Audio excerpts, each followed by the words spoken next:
জাপানের ইতিহাসে প্রথম নারী প্রধানমন্ত্রী হিসেবে মঙ্গলবার দায়িত্ব নিয়েছেন সানায়ে তাকাইচি।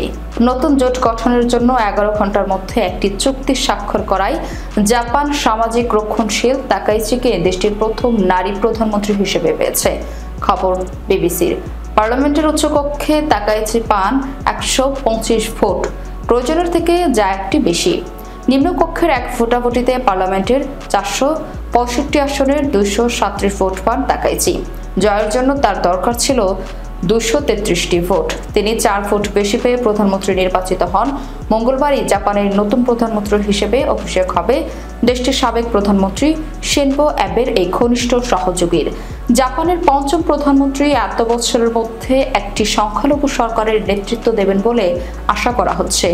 বিশেষ করে আগামী সপ্তাহে মার্কিন প্রেসিডেন্ট ডোনাল্ড ট্রাম্পের নির্ধারিত সফর সহ তার সামনে রয়েছে অনেক চ্যালেঞ্জ।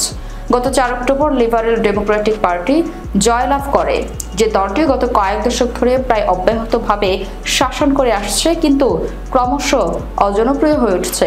তবে 6 দিন পর ক্রোমেইটো পার্টি, যা তাকাইচির রক্ষণশীল মতাদর্শ এবং এলডিপির একটি তহবিল কেলেঙ্কারি নিয়ে অস্বস্তিতে তাদের জোট ত্যাগ করে। ফলে তাকাইচি জাপান ইনোভেশন পার্টি এর সঙ্গে একটি জোট গঠন করতে বাধ্য হন, যা সোমবার রাতে স্বাক্ষরিত হয়।